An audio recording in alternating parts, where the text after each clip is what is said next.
What is up, YouTube? It's Reverend Bob here. So, I'm dropping things already, guys. You know it's early in the morning. Anyway, guys, I wanted to bring you a little video today. Something a little different. I'm sure you expect that from old Reverend Bob by now, right? So, for those people who know me, know that I've been into gemology for quite a few years. You know, here's the thing about studying stones. You can forget 90% of the stuff that you ever learned, right? And some stuff you retain, but, you know, over the years, even old Rev, you know, he forgot some things. Just happens that way. Anyway, so, before I forget everything and I get so old that I can't bring a video to anybody, I wanted to bring you a little something today. So, the first species I'm going to start out with, and I'm going to do different species throughout time and show you different stones and what they look like in their different stages. So, this is a ruby. And I'm sure everybody knows what a ruby is, right? You know? Right? You all know what rubies are. Now, you see the glow? Well, Burma rubies, especially, have this certain color about them.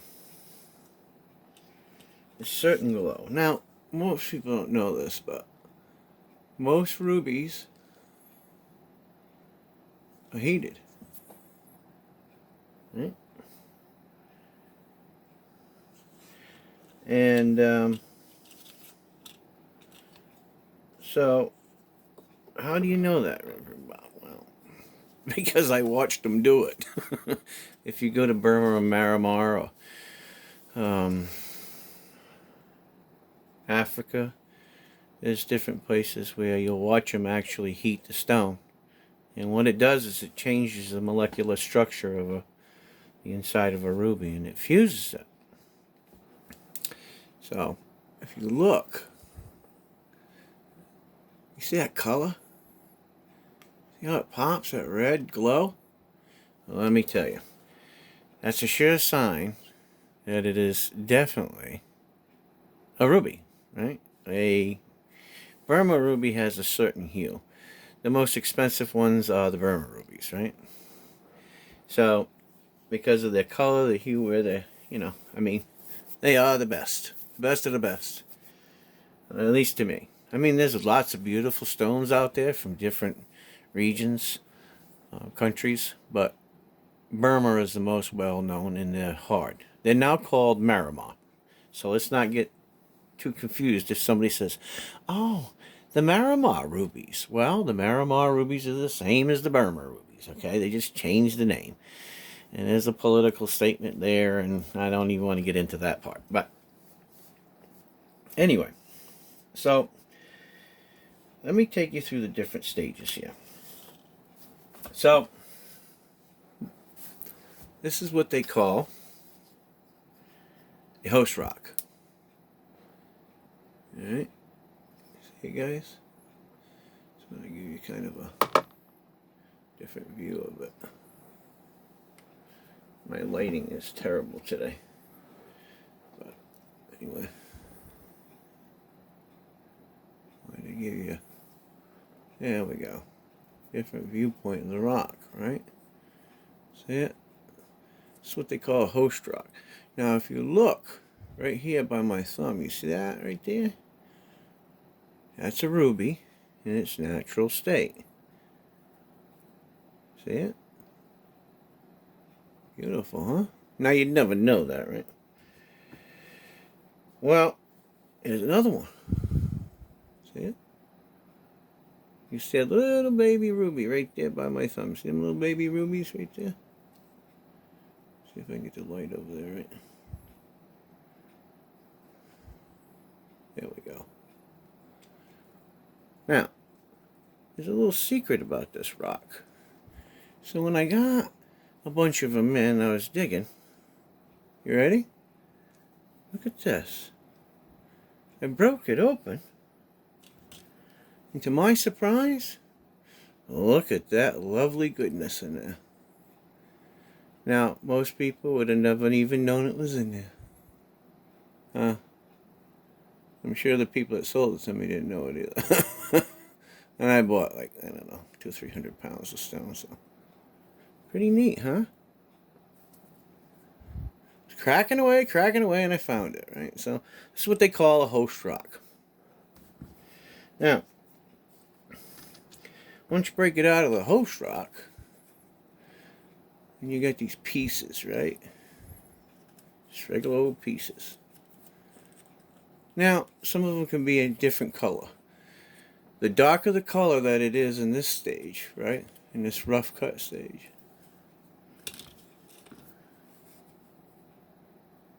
When you heat it,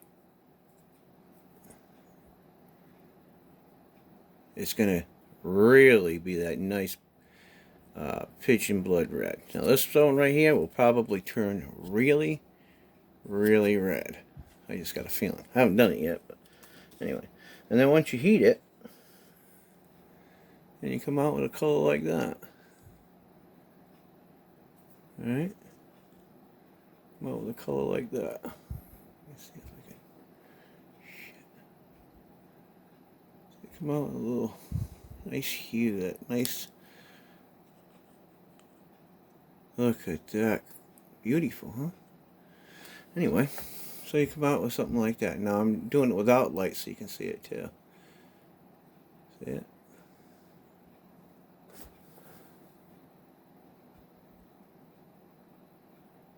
Pretty, huh? Now, with all that said, lighting is everything. So, you have, oh man, spectroscopes, dioptroscopes, Chelsea filters. There's all kinds of things to the trade, right? Refractometers. So when you're trying to figure out, you know, the specific gravity, because each stone has a specific gravity, right? You know, there's different types of tests for specific gravity, whether it's real, whether it's a doublet, whether it's a triplet, whether it's lead glass filled, whether it's dyed, whether it's in its natural state or it's been heated. Now, heating is accepted, and even lead glass filled is accepted. Not at the higher standards, not at the higher, you know, values. Only in its natural state are you going to find the, you know, the big money stuff. Now, are the Burmas the king of all stones? Yeah, well, the Burma rubies are top notch, right? Let's face it. You know, you have different stones that come from different places, and I think, you know, it's really in the eyes of the beholder. You know, its value is set by the individual. Just like coins, you know, has to have a certain eye appeal to it. The only difference is where a ruby can become, or any gemstone for that matter, can become very valuable, is in the person that cuts it. Now, these are all cut by me. I cut all these. These are all freelance oval, I call them, right? And they have a lot of, you know, flaws in them. And they've all been heated.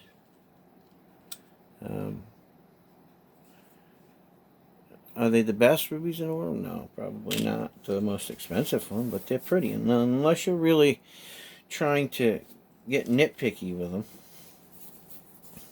you know, they're pretty stone. They're reasonably inexpensive. And, you know, something if a person wanted a ruby and put it in a ring or a pendant or earrings or whatever, they could afford it. Now, on a different note, there are some rubies that are just expensive. And, let's see.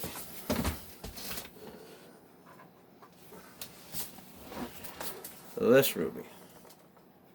You guys see that ruby? Let me turn this light on. You guys see that ruby right there? See that bad boy right there? Oh, you can't see. There you go. See that color? Pigeon blood red. This stone is my stone in my ring. I cut. It's a little dirty right now. Need to buff it out. But that's mine.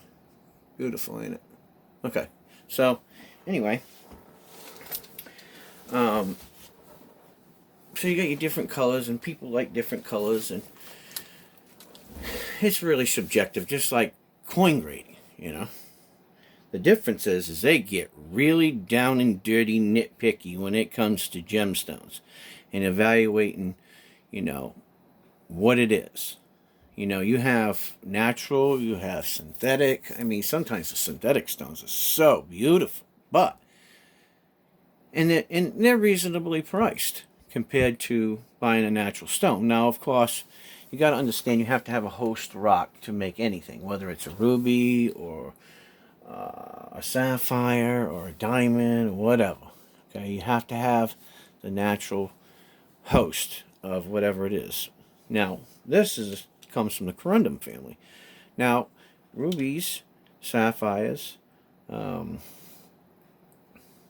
emeralds are all, to make a small list, from the corundum family. Now, great thing about a ruby, okay, is that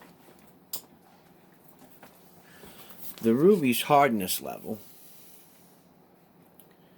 okay, is a 9, which means that it's pretty tough, okay?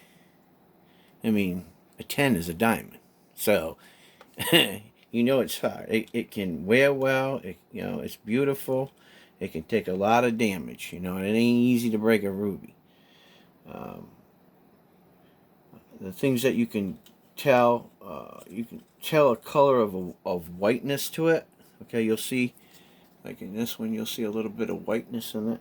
Okay, sometimes you'll see that, and it varies. You know, rubies vary in their red color, but you'll see color streaks of white in your rubies.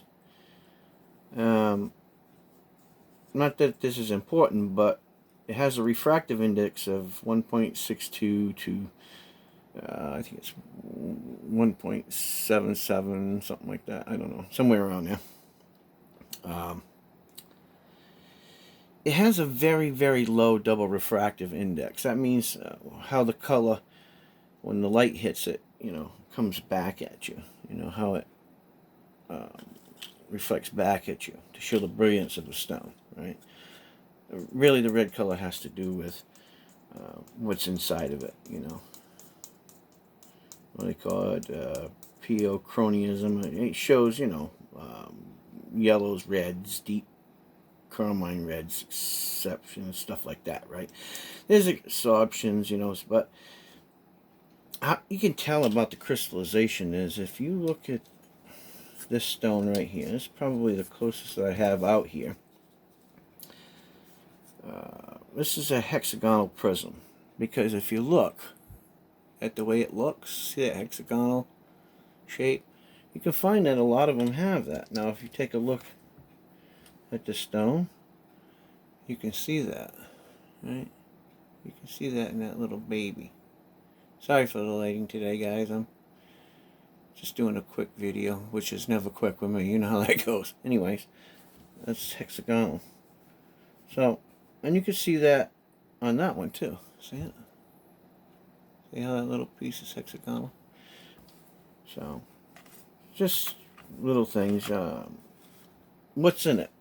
What makes it do that? Well, there's what they call aluminum oxide that gives it a certain color, right? And depending on how much of something is in there, you know, you have borium and all kinds of stuff that go into gemstones. I really don't want to get into that right now, because I'll be here for hours and hours and hours trying to explain stones. But anyways, it gives it its color, all right?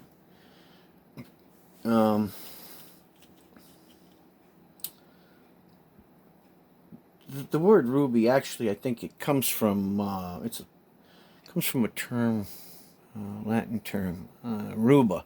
I think it is ruber, something like that. Anyway, I think it was until the late 1700s, early 1800s, it actually received its name as a ruby. The most desirable color, of course, is pigeon blood, which is really expensive. But the color is what they call chromium. Okay, chromium gives it that specific color. But you got to understand that a red spinel, a red garnet, can be often mistaken for a ruby. And how you know that is the crown jewels of England. What they thought was a ruby is actually a spinel, and it's the world's most expensive spinel. So, just kind of keep that in mind. But, when you look at this stuff, this, whether it's this color here, that color there, or this color here, color, to this color here, right? You can see them little white streaks if you look hard. See the white streaks? Not a perfect stone, but it is a nice stone. When you set the stone, once you block the background, very hard unless you're going to go in there with a light or a microscope, that you're actually going to see those streaks. Now, when you get underneath a microscope, which I have back here, okay, this is called an amscope, and it has a light on it. And there's different magnification settings. I can get right into the deepness of the stone, and I can see, and I'm looking for bubbles. There's some natural bubbles that can occur, and also the biggest thing that I look for is the hairs in the stone. It's what they call silt. Okay, it's like a silky strands, and they're really under a deep magnification. When you look at them, they tell you whether the stone is real or not. Now, just remember, there's a certain specific gravity, and density, and hardness level to these, just like there is for spinel. So you really got to know and look and do all the steps to know what the heck you're looking at, right? The great thing about these stones is really no cleavage to it, which means you really don't have to worry about an axis and what you're going to cut your axis at, it's hard. The whole thing's hard, right? So you don't have to worry about that too much. But, yeah, that's a little bit about the ruby. I'm not getting in total detail about the ruby, but I just thought I'd bring you something a little different, Some people say, oh, diamonds are the girl's best friend. Well, let me tell you right now. I got some stones I'm going to bring you, and then you can tell me, as a lady or a man, what you prefer. Because it's really your preference. I've seen rubies that are beautiful. I've seen diamonds that are beautiful. I've seen alexandrite that's beautiful. I don't know. Tourmaline. That's really nice. God, I've seen all kinds of stuff. Spinels that were beautiful.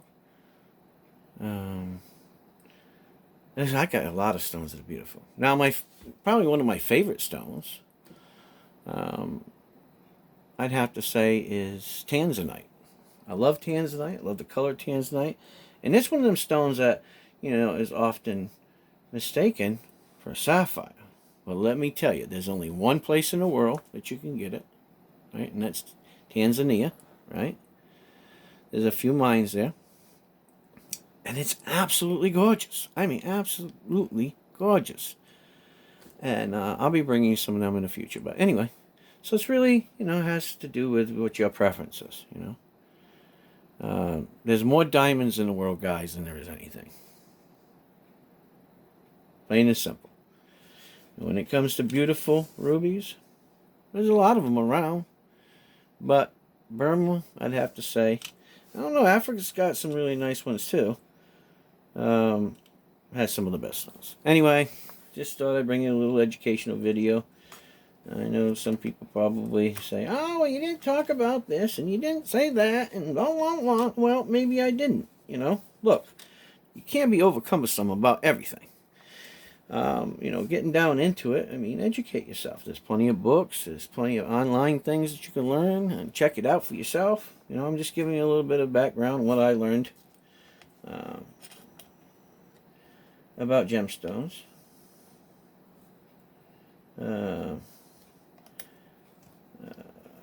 International Grading Service. You know, there's different types. IGA. I studied with them for a while, and some other people. You know, studied some online courses with the GIA, Gemological Institute of America. You know, it's not easy, guys. I mean, you got to know what you're doing. You know, not everybody's going to be a gemologist. Not everybody's going to be perfect in what they're looking at. You know, there's some great fakes out there. I mean, you really got to know what you're looking at when you're getting into gemstones. I mean, with today's technology, it's a little bit different than it was years and years and years ago. But we've come so far. And I'm by far not a professional grader. Some people would say, oh, well, Reverend Bob, you really know a lot about stones. Well, I do. And I know how to grade them. I know how to look at them. I know how to test them. Just like, you know, other people that are professional. But the difference is they do it every day. This is just what they do their whole life. I've done it for years too, just like coins and stuff. But the word professional means that you just, you know, that's what you exercise your life around. That one specific trade. Does it mean that they know more than me? Not necessarily. Probably seen a lot more than me. Maybe they haven't, you know. Who knows? But irregardless, if you put all of the huff and buff aside of who's the best and who's sticking their chest out and all of that stuff, the coin world, the gem world, I mean, just about anything, guitar collecting. I mean, there's guys that just get so hyped up because they read books or they see some videos and they know just about everything there is to know about those specific things. Well, that's fine. Great. I'm happy for you. You know, learn on. But don't downtrod other people, you know, that are trying to learn. Or maybe they learned about one specific stone and that's all they know about is one specific stone. Just like some graders. Some graders, they only know about one thing. You know, Morgan silver dollars. You know, they only know about them Morgans, but they know about them, right? Now, most of the time, good people, educated people, you know, people who want to educate people, instead of, you know, pointing a finger at them and make them feel bad, you know, they come across a little differently. And they say, well, yeah, you may be right about that. But, you know, in retrospect of things, maybe you need to look at it this way too, because then you can see it this way. Look, guys, there's all kinds of new things all the time with gemstones and coins. And, you know, the sky's the limit. Education is the limit. So, I implore you to go out and educate yourself in different things, whether it's gems or coins or guitars or what have you, you know, different types of metals. I mean, learn something. Maybe you don't always have a lot of money to do a lot of different things, but you can start somewhere, you know. You can cut stones too, and it doesn't cost you a lot of money. You know, you can buy a Dremel with a, you know, diamond cutting wheel and just start making, you know, just about anybody can buy a Dremel, you know, with a little diamond disc, and you can start cutting some of these.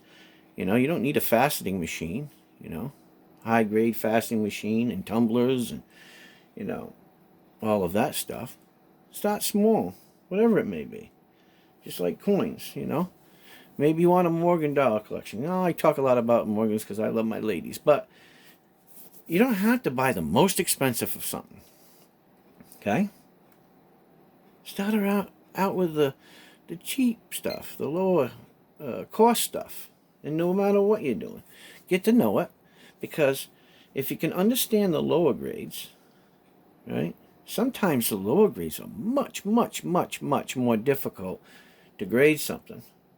Because there's borderlines that are just, you know, very subjective. Just like, you know, stones, you know. When you're grading a stone, Oof, man, you thought that coin people, coin collectors, coin graders are anal retentive. Let me tell you, when it comes to rubies, Burma rubies, or Marimar rubies, or African rubies, or, what have you, I'm telling you, whew, man, there's some arguments that can start, So, anyway, love you guys. Take care. Hope you enjoyed the video. Sorry if it wasn't the greatest, but I did want to give you something today that was a little different. And you never know what I'm going to come up with next. But I implore you to learn more than I know. Research it more than I have in my life. Whatever it is, And that way you have some education and be able to pass it on to the next generation. Because who are we if we don't educate others? And want others to become, smarter than we are. More educated on different things than we are. That's what advances us as humans. It advances us and it gives us an edge. But sometimes it can be our downfall. Take care, guys. Like, share, subscribe. And Reverend Bob is out of here.